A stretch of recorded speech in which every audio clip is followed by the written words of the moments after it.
Tell me say one thing and see if you understand.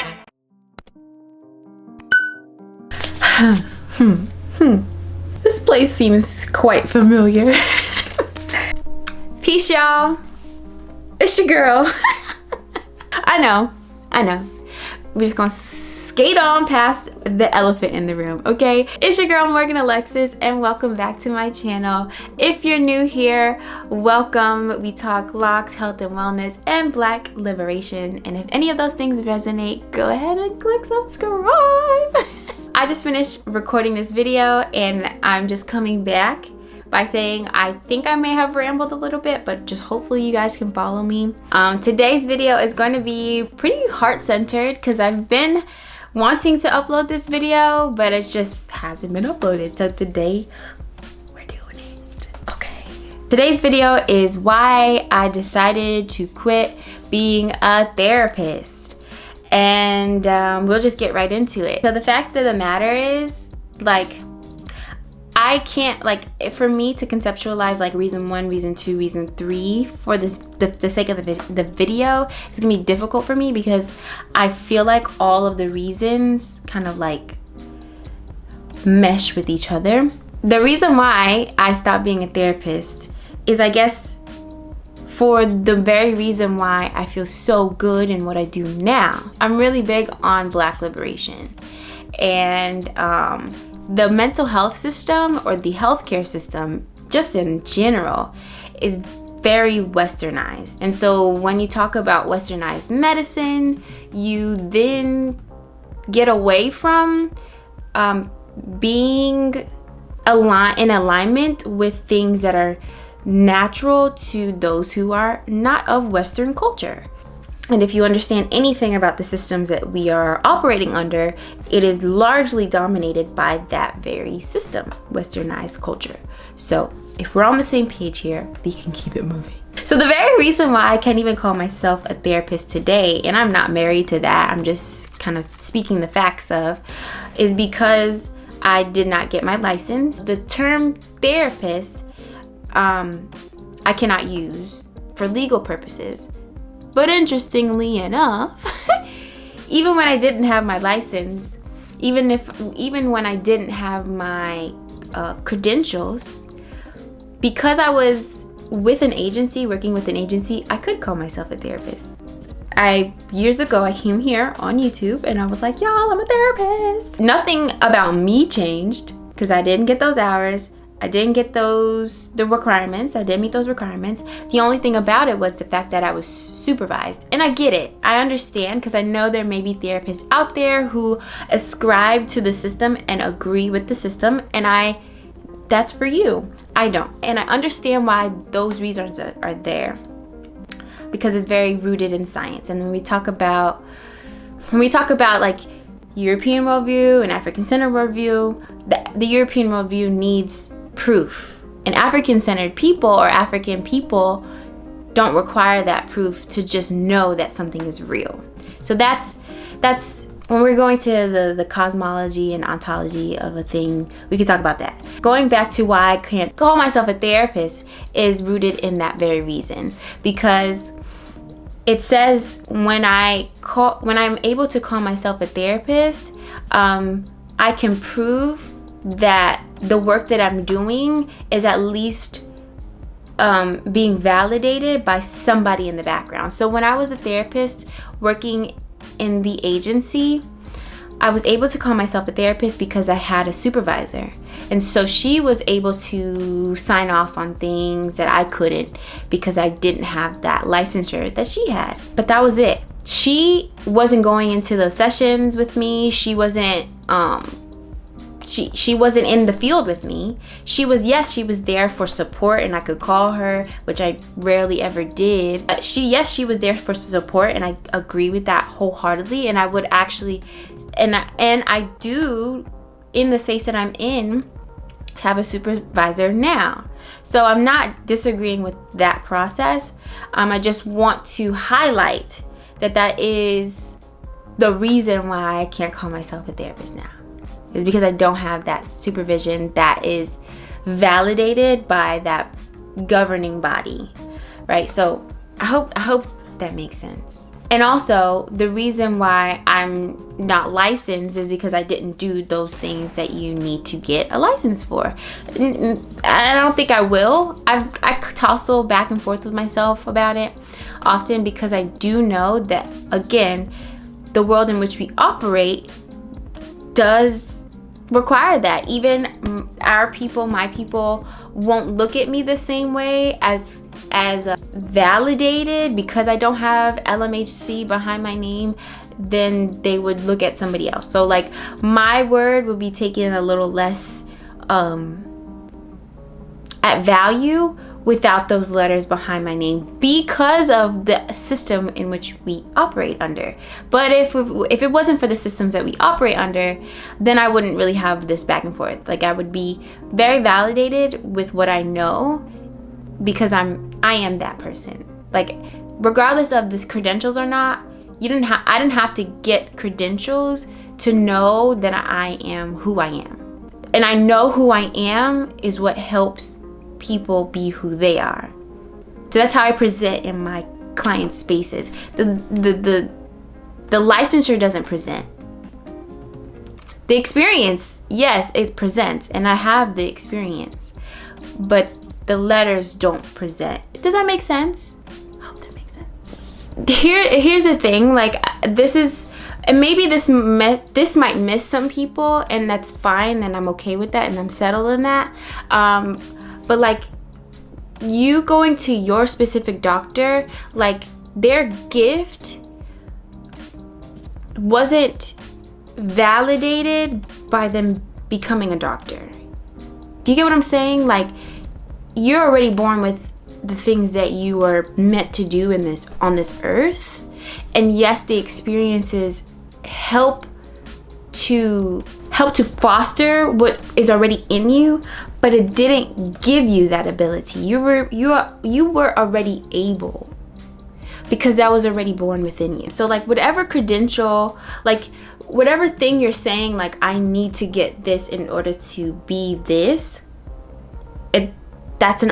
just switch that thinking, because you're already that. You're already whatever it is that is in your vision. Like God is giving you that vision because you're already that.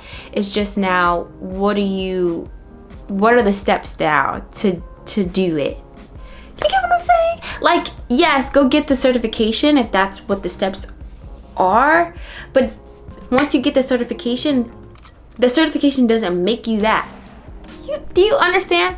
I hope that makes sense. But like I said, if it missed you, it missed you. If it didn't, that was for you. I learned that just very, very recently. So I hope that I was able to communicate that very well. So that's a long answer to like why like being in the system of like mental health in the United States is already an issue for me. So to just extend off of that, also when I was a therapist in an agency, I was very much forced to look at my clients as numbers, and then also I was forced to diagnose. And then also I was very encouraged to refer my clients to getting medication.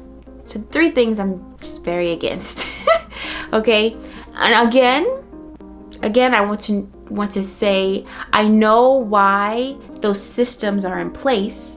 I can understand that, but the frequency and the dependency on those systems is what I am disagreeing with. So for instance, the reason why I don't agree with the fact that I'm supposed to diagnose everybody that I see is because not everybody has a diagnosis. And the system of diagnosis for me, and I won't go into that because that's another just deeper conversation. But the system of diagnosing, yes, it's helpful, but I also believe it's harmful.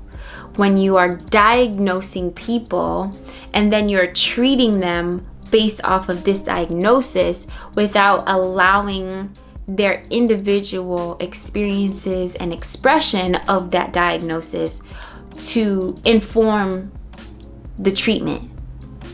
You get what I'm saying? So, for instance, if you come to me and you are diagnosed with ADHD. Hi, Editing Morgan here, and I just want to insert this very, very important component of this whole thing.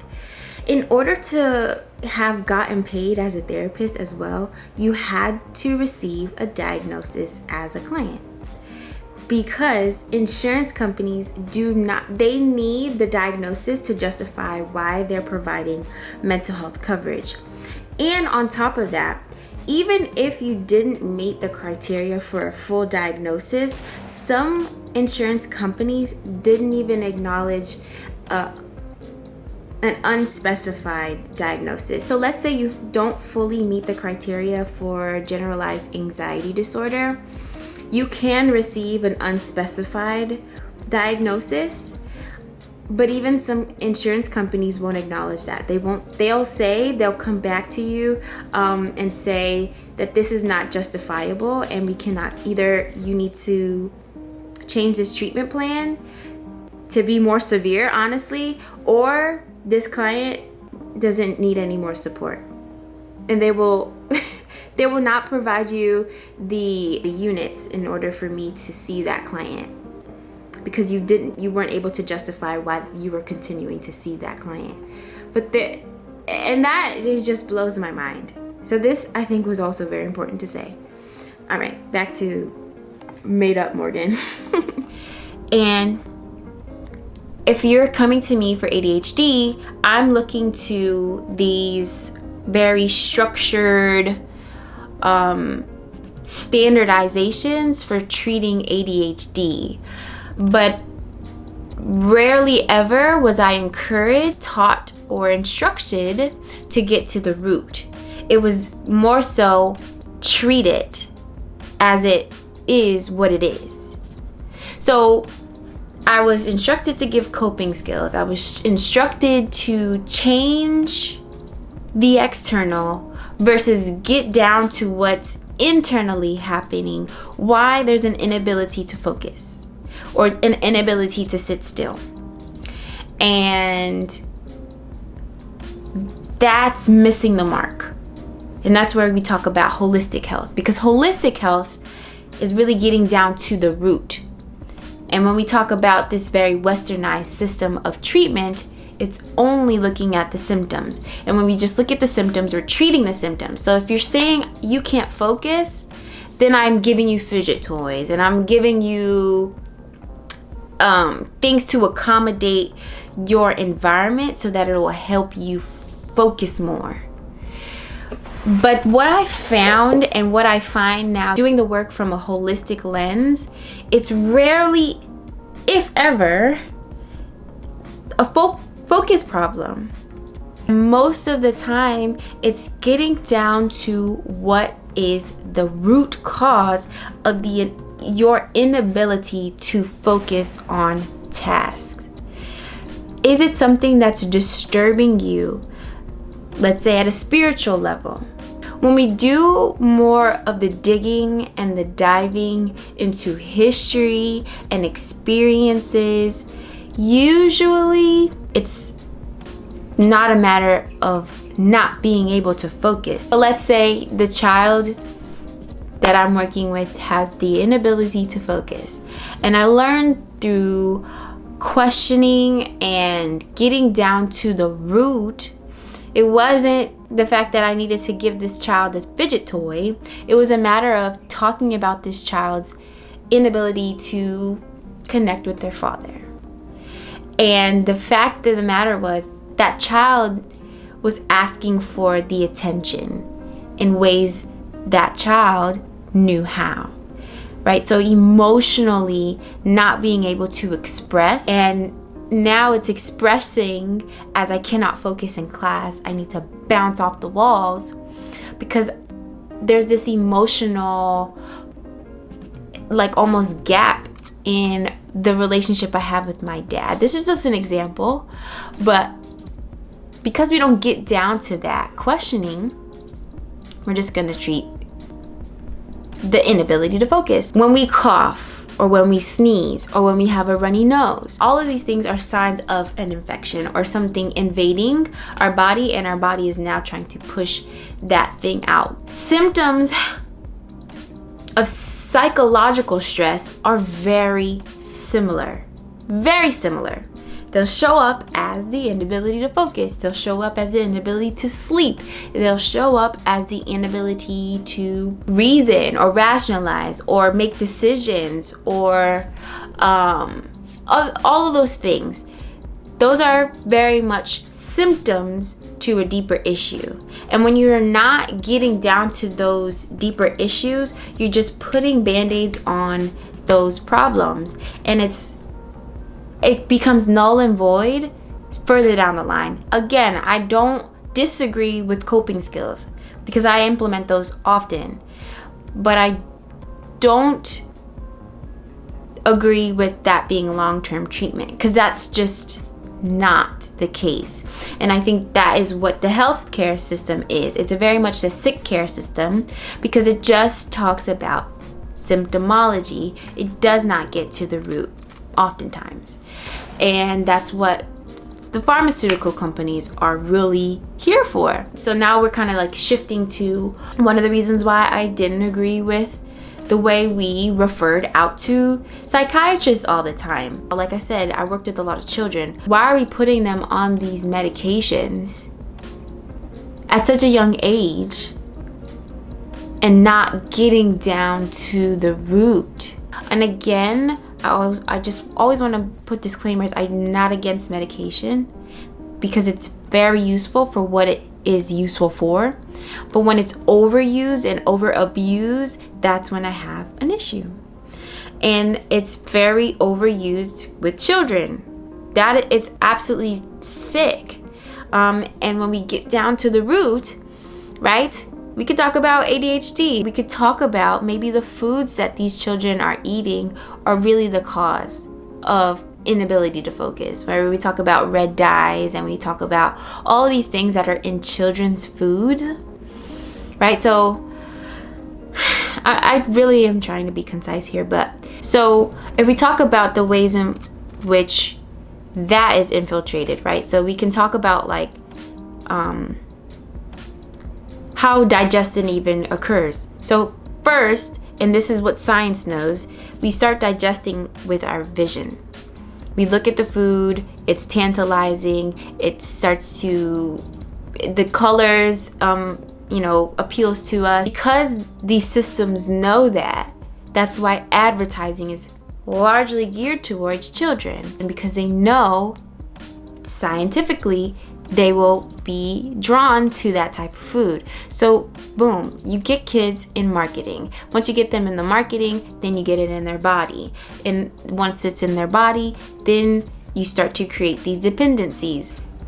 So now you're putting your child on this medication for the very thing that you're being fed. And now this child is being stigmatized with this inability to focus, ADHD, right? Attention deficit hyperactive disorder. So it's a disorder.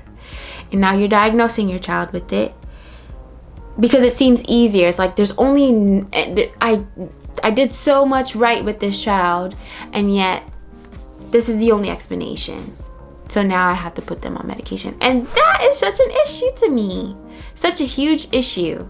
So again, when you can get down to the root of the issue, and you always can get down to the root of the issue.